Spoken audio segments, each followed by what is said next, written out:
Nuts to Duke Nukem, Vectorman's got the real balls of steel. And though he only appeared in 2 games, he was one of the stars of 16-bit gaming's 16th minute of fame. Alongside Rare's interpretation of Donkey Kong, Vectorman was a 3D hero in a 2D world. He made the most of the 58 seconds he had remaining by starring in the best platform shooters this side of Earthworm Jim.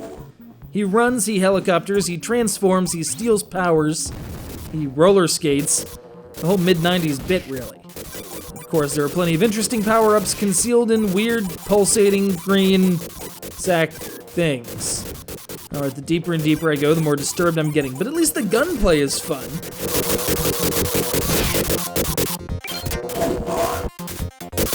After successfully being awesome in Vectorman 1, our hero goes back to piloting his waste removal vessel, dumping the effluvia of human society into the sun. Hey, someone's gotta clean up this mess after all. But on the return trip, his craft is shot down and he comes tumbling back to Earth, which is now overrun by giant mutant insects, warped beyond recognition by, well, the very effluvia of human society he was getting rid of in the first place. Fortunately, huge mutant insect things still have a weakness to bullets, or whatever these energy balls he fires really are.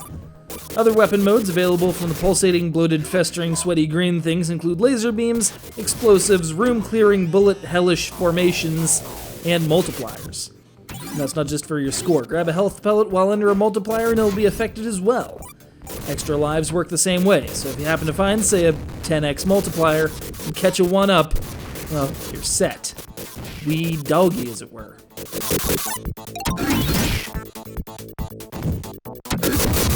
There's a total of 22 stages, broken up by the occasional boss fight, which may or may not just start ripping lines from Green Lantern.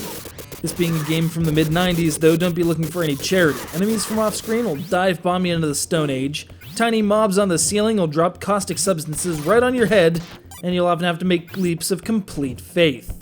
If there's ever a full-on remake of this game, and it's one of the few great Genesis titles that hasn't seen such a treatment yet, the one thing I could ask for is for the perspective to zoom out a little bit.